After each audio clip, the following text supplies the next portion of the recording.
Can't actually continue to do that without any gratitude. There was no gratitude. Meghan wouldn't be known for anything if she hadn't actually married Harry and been in the royal family. Well, I didn't believe it in the first place.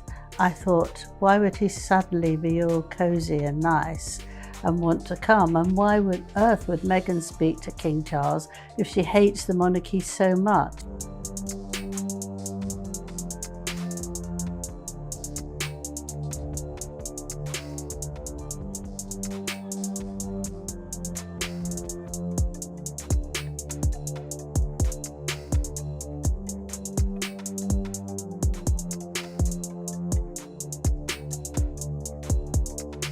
It makes good news. People want to read about it. So I think quite soon they'll get bored stiff, but there's something compelling about hearing all this nastiness you just want to know, you want to hear about it. You can't believe it. You can't believe what he's saying. You can't believe the lies he's telling. What if the royal story you know isn't written by love or by the palace, but by rules few people read and headlines everyone shares? In 1917, a single royal document decided who counts as a prince or princess. A century later, a 2-paragraph statement from Buckingham Palace said Harry and Meghan would no longer use HRH. Put those two moves together and you get everything. The outrage, the rumors, the gotchas, even the merch. Today we're pulling the lid off the fine print, the PR, and the whisper network. And by the end, you might see the Sussex timeline with completely different eyes. You sound like a troll. You sound like a social media troll. Everything you can point out that's incorrect. Very rude. You don't call someone a dog with respect. That's without respect. No, it is with respect. Let me talk about something else. Abigail Spencer, who is also a friend of Meghan's, she was given the 6th jar of jam, right? And we would see her lying on the grass, hugging it with a dog close by. It was a very sort of set up thing. That's one when she's sitting up. You're sitting down. And I thought, how ridiculous. This is a jar of jam. Why are we all getting hysterical about a jar of jam?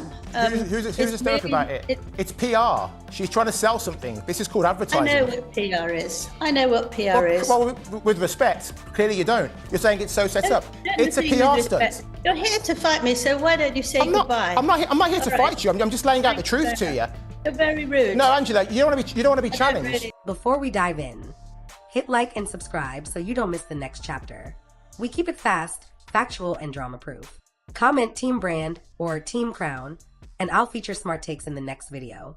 Prince Harry is even more annoying than he is when he's with his wife. Well, he's probably been instructed by his wife, but I'm quite surprised why.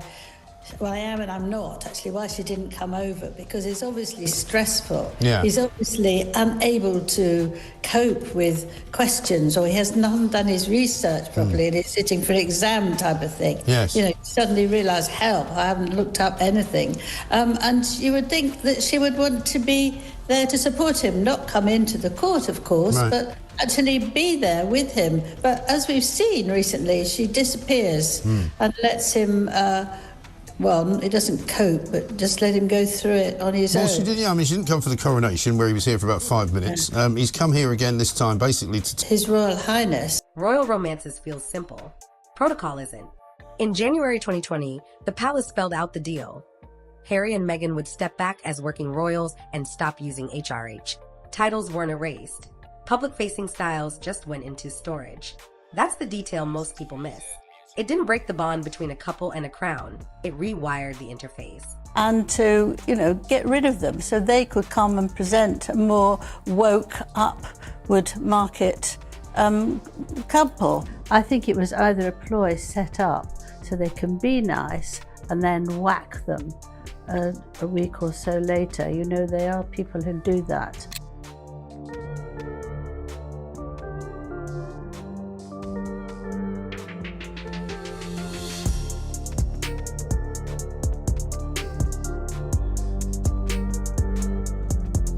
Jar of jam. Who's hysterical about it? It's PR. She's trying to sell something. This is called advertising. I know what PR is. Well, I am and I'm not, actually, why she didn't come over, because it's obviously stressful. Yeah. He's obviously unable to cope with questions. And once you change the interface, every public moment, from a charity appearance to a podcast trailer, hits differently. But the rulebook didn't stop there. The rulebook had a sequel. Here's the pivot people argue about online. Why did Archie and Lilibet become prince and princess? And be able to spend some precious times with him as he slowly starts to grow up. And I hear you're off to see two special people in a minute. Yes. The Queen and the Duke. Yes, and we just bumped into the Duke as we were walking by, which was so nice. So it'll be a nice moment to introduce the baby to more family, and my mom's with us as well. So it's been a really here we go. Another great grandchild. Meghan, can you tell us what it's like becoming a new mum, and tell us a little bit about baby Sussex, as we're calling him? It's magic. It's pretty amazing, and I mean, I have the two best guys in the world, so I'm really happy. Tell us a little bit about your son. What's he like? Is he sleeping well? Good baby? Yes, he has the sweetest temperament. He's really...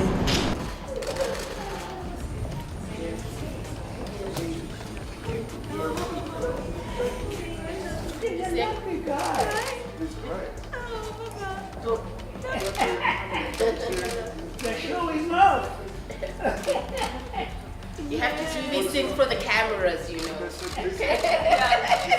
Constantly wanting to stand. I have cameras in my jeans, so I.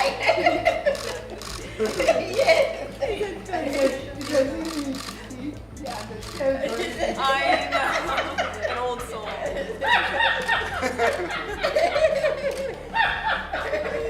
I think he knows exactly what's going on. I know. You like me? The answer isn't a vibe. It's a clause. Under long-standing rules, grandchildren of the monarch qualify. When Elizabeth II passed and Charles III became king, the switch flipped. The official site updated their styles. HRH? Still not in use for the Sussexes. But prince and princess for the kids? Activated by the rules that have been sitting there for more than a century. Well, what's the significance of the HRH Well, then? there's loads and loads of duchesses around the place, but they're not Tenpenny. people who are royals, Right. who actually work for the royal family. It's quite simple. Right. And that's what they agreed to, and they were very pleased about it, because Harry didn't want it anyway. But now, in an extraordinary way of doing it, she did it on a card, delivering to her friend lots of food. Oh, yeah. But what's really extraordinary is the Americans don't want any royal family telling them what to do at the at all. They're not Even how to make bath bombs. I'm obsessed even with how the bath bombs. but certainly not politically. They don't want. Meghan's very political, and they don't want that. And as for in the UK, they've been trying to get more friendly with William and Catherine and the King and Queen. So to do this... That's not a scandal. That's how the system is designed. But if rules settle the question, why do the arguments keep getting louder? Because perception rarely reads footnotes. Paper changes perception, especially when a name disappears. Archie's birth certificate was amended. Rachel Meghan replaced by Her Royal Highness the Duchess of Sussex. Screenshots raced across the internet. Theories multiplied. Then came statements pushing back and finger-pointing over who requested what. I thought he would say, he's very keen on suing people. He said, this is an invasion of my privacy and I won't have it. Or say, I had nothing to do with this. I'm so sorry, everyone. But he hasn't done that. And I think that the royal family have to get thicker skin and actually just get on with things. Whichever version you prefer, one truth remains: bureaucracy can be gasoline. A small line on a form becomes a flashing sign online. And when the story is already polarized, paperwork turns into proof for whatever you already believe. And while the comment sections were still on fire, a different machine kicked on. What they have done is learnt this is what Harry does now. He doesn't just attack them once, he just goes on and on and on. With Netflix, with Oprah Winfrey the first, and then that, and then moaning to everybody who he comes to. And I feel very strongly that he would have known what would be in this book. And he's done absolutely nothing about it. I thought... When you don't hold a balcony, you build a brand. Limited run jam from a new lifestyle label lands in the hands of friends with big followings. The jars are numbered. The photos look casual but calculated. Its product as plot device. Friendly, shoppable, and instantly memed. Whether you eye roll or add to cart, you've stepped into the funnel. Small drops, short posts, quick hits. Each one keeps the Sussex story warm between bigger releases. And that's the point. Momentum sells. And momentum keeps your name from being defined by someone else's headline. People might be annoying Yeah. if they can't get their jam one after the other. If they've got to wait, it's going to be terrible. So she wipes them out. This is what she was talking about to Tina Knowles, the mother of Beyonce. It was her last podcast. Well, last week was her last podcast, but this week she decided to run another one. So it's the last one, but plus one. Okay. And Tina gave her a real whopping, really. She kept telling her, well, it's not a good idea to let things run out. And what are you doing? Get on with it, girl. But Meghan then said, we don't know how many tears she's cried while she's got all this ready. It's been so difficult because she's done so much work. So it's a very extraordinary way of behaving and not doing anything for 6 months. But posts and products only get you so far. If you want your voice in people's ears, you need a feed. After the podcast shakeups, Meghan partnered with a network that redistributes archetypes and develops a new show. That move matters. Syndication recovers audience. A fresh concept tests a new lane. When you live inside a nonstop news cycle, your own channel isn't a luxury, it's survival. And while critics argue about tone, the mechanism is clear. If the tabloids tell your story in print, you tell it back in first person, on demand, on the phone, in someone's pocket. Still, nothing polarizes a public like a courtroom. I think that you can't actually continue to do that without any gratitude. There was no gratitude. Meghan wouldn't be known for anything if she hadn't actually married Harry and been in the royal family. But she, her wedding was £132 million, no gratitude. And the whole thing was to destroy them and to, get rid of them so they could come and present a more woke, upward market couple. But they made a big mistake. They would argue that they were hounded out of this country. The press were very hostile. You and I are both being very hostile now. You could argue the press attention has made their life a misery. They're entitled to complain, and that actually it's affected their mental health. No, that's nonsense. They wanted to leave. The Queen said you can go. They had everything they wanted. If you've got, you move on. A headline is loud. A judgment is louder. In the courtroom, the stakes aren't clicks, they're findings. That's why this battle matters. On one side, years of intrusive stories and the idea that privacy is a punchline. On the other, publishers who say tough coverage comes with the territory. Most people never read the filings, but the filings are the story. Documents speak. Timelines harden. Hearsay turns into exhibits. And when a judge writes a line in black and white, it becomes part of the record. Not just the discourse.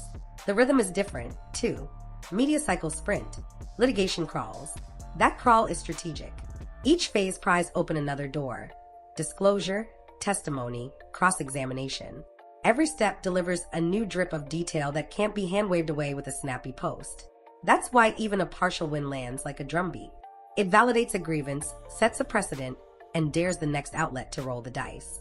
Harry, who is very sensitive, or despite the way he behaves, his mental health issues, it must have been difficult. And she didn't put her own feelings away and came with him just to support him. I didn't want her to be there, but when I saw Harry walk in all alone, his cousins all had a partner and they had comfort and somebody else was there with them. And he was all alone, and I think that was part of the fact he was going, hello, how are you? And, jogging along and just very, very self-conscious. But, why can't a wife who really cares about her husband drop everything and is there for them when they're needed? Families can be very difficult, but sometimes you have to swallow what you think. They weren't talking to everyone. You could just sit there for 2 hours and then off you go. I thought it was heartless, really. But nothing in this war is clean. A win in court can be a loss in optics if victory laps look smug. A settlement can be framed as surrender by critics who thrive on ambiguity. And every update gets remixed online within minutes, sometimes stripped of nuance, sometimes weaponized by people who didn't watch 10 seconds of the case. The result is whiplash. To supporters, the legal grind looks like overdue accountability. To skeptics, it looks like a prince trying to cage the press. It makes good news. People want to read about it. So I think quite soon they'll get bored stiff. But there's something compelling about hearing all this nastiness between, you just want to know, you want to hear about it. You can't believe it. You can't believe what he's saying. You can't believe the lies he's telling. And you're fascinated by it, where the royal family are just keeping their dignity and staying quiet. But this will blow over. I don't know what Harry will do. He seems to me to be very ill and to need help immediately. Whoever is his therapist isn't doing very well, because he seems to have no idea of what is okay to say and absolutely what is not. And we have then Meghan's biography coming out, autobiography, and that will also do the same poor me, wine, win. Both camps pull from the same docket. Both leave with different stories. There's also the money and the math. Lawsuits cost.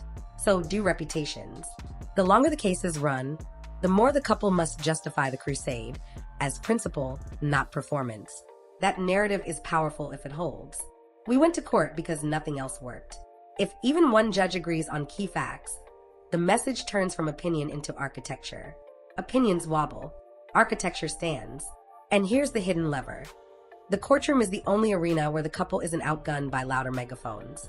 The rules force both sides to slow down, answer directly, and show receipts. They can be nice and then whack them a week or so later. There are people who do that. Bring someone flowers and then smash them up. And vindictive in the extreme. I can't see why they did that. They must have known when the book was coming out. So I thought it was a very cruel move. For a public used to screenshots and hot takes, it's almost boring until a ruling drops and resets the board. That's why the legal fight is the spine of their truth versus tabloids identity. Every judgment, every apology, every payout, every rejection, each becomes a plot point no press release can erase. But courtrooms don't stop rumors. They only raise the cost of being wrong. And rumors run on a different fuel. Next, watch how unverified whispers keep outrunning verified timelines and why that's not an accident. No one realized that Meghan dared to seduce William in front of Kate, who's pregnant. But rats can only live in dark and damp corners. At a charity event, Meghan placed her hand on Harry's arm, but her eyes wandered toward William. This detail was caught by pregnant Kate. At another event, after shaking hands with guests, Kate naturally stood beside William. Meghan mimicked her. After shaking hands, she also moved closer to William. Harry noticed Meghan's restlessness and quickly stepped forward. He placed his left hand on Meghan's back, signaling her to behave. But the persistent Meghan clearly hadn't given up. While viewing the floral arrangements, she pulled Harry's hand and leaned toward William. Even more unsettling was the way she looked at William. Fortunately, William had no interest in these antics. Whenever Meghan tried to interact with him, he would avoid her by adjusting his scarf. Now that he and Kate have gone through the trial of her cancer, their relationship is even stronger. Meanwhile, Harry has been making frequent trips to London, seemingly seeking a return to royal life. So, you think Kate would stop Meghan from returning to the royal family? Rumors don't need proof.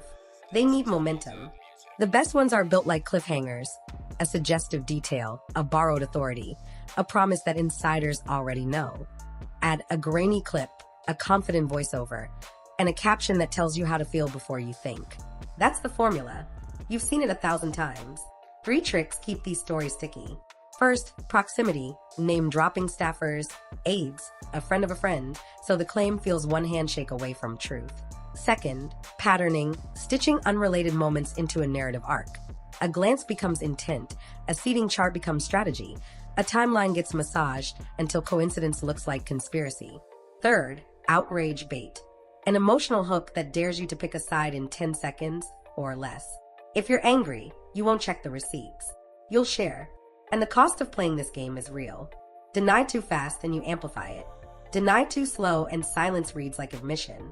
The only winning move is context at scale, delivered with timing. Not a 30-minute sit-down that no one finishes. Not a legal threat that looks heavy-handed. A short, verifiable counterfact that travels as far as the rumor. Most people don't change their minds with essays. They change them with a sentence they can repeat. That's why the spiciest claim in circulation, that the target was never Harry, keeps bouncing around even without hard verification. It offers a villain and a twist in one breath.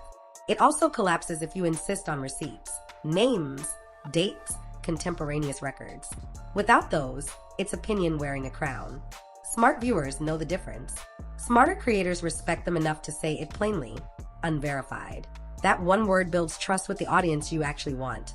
People who come back for clarity, not chaos. Rumors also thrive on selection bias. You'll only see the clips that match the story you already like. If you think the couple is calculating, you'll find 2 seconds of eye contact and call it a scheme. If you think the family is cold, you'll find a stiff smile and call it a snub. The algorithm rewards certainty, not nuance. Which is why the most valuable voice in this space is the one that can hold tension. More than one thing can be true at once. Ambition exists. So does affection. PR moves happen. So do genuine moments. Audiences feel condescended to when you force them to choose. So here's the on-ramp that keeps viewers with you. Give them a map. Here's what's confirmed. Here's what's contested. Here's what's conjecture. Then keep your pacing tight and your language clean. You're not telling them what to think. You're giving them enough structure to think faster than the rumor mill. Now let's separate the loudest claims about titles from the quiet, boring machinery that actually decides them. In royal storytelling, titles feel like trophies. In royal law, they're paperwork. Styles and dignities live in documents most people never read. That's why every rumor about stripping lands with a boom, even when nothing official has changed. It sounds cinematic. It also ignores how cautious the system is about precedent. Two things matter here: who can hold a style under long-standing rules, and whether a style is used in public. Those are not the same. You can be entitled in principle and still choose, or be asked, not to use a particular style in daily life. That distinction explains years of confusion in one breath. It's also why official pages matter more than trending posts. The website isn't gossip. It's the ledger. Could the monarch change things? In theory, yes. But theory isn't practice. Practice weighs tradition, politics, and fallout. Formal instruments take time, language, and nerve. They don't appear because a hashtag caught fire. They appear when the crown decides the cost is worth the precedent it sets. That bar is high, because once a door opens in constitutional life, it rarely swings shut without consequence. So the reality today is unglamorous. The styles listed on official channels are the styles in force. The family can discourage usage, encourage plain forms, or set expectations for public life. That's influence, not magic. It's also why dramatic predictions keep missing. They underestimate how much the monarchy loves continuity and how much the Constitution hates improvisation. If you're tracking this story for the long haul, anchor to paperwork, not vibes. Official notices, updated entries, formal statements. Everything else is atmosphere. Atmosphere is loud. Paper moves the plot. Which brings us back to the real question. What story are we actually watching? A brand play, a love story, or two forces learning to coexist? Step back and the picture sharpens. A couple left a centuries-old system and tried to build a modern platform. The crown stayed quiet, mostly, and let precedent speak. Between those poles sits the audience, curious, skeptical, divided, and endlessly fed by feeds that never sleep. When rules change the frame, PR fills the gaps. When PR gets too shiny, rumors rush in. When rumors get reckless, courtrooms wake up. Round and round. Maybe that's the truth people avoid because it's less fun than a bombshell. This saga isn't one story. It's three. Law, which moves slowly and changes rarely. Media, which moves fast and breaks context. And human motives, which are messy, mixed, and inconvenient to flatten. Put them together and you don't get a fairy tale or a takedown. You get a negotiation in public view. One post, one filing, one product drop at a time. So what do you buy? That it's strategy all the way down? That it's love battered by scrutiny? Or that it's both? Ambition and affection trying to survive the loudest century in history? The honest answer might be the only one with staying power. The version that lasts is the version people can repeat without feeling fooled. Laws will set the outer walls. Brands will repaint the rooms. And the audience, for better or worse, will decide which rooms feel like home. If you made it this far, You already know how this works. The next chapter won't arrive as a grand reveal. It'll arrive in pieces. A quiet update, a new project, a short clip, a court order.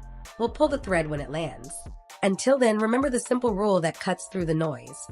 Paper over rumor, pattern over moments, questions over certainty. Because in a story this loud, the sharpest take isn't the hottest one. It's the one that still reads as true a year from now.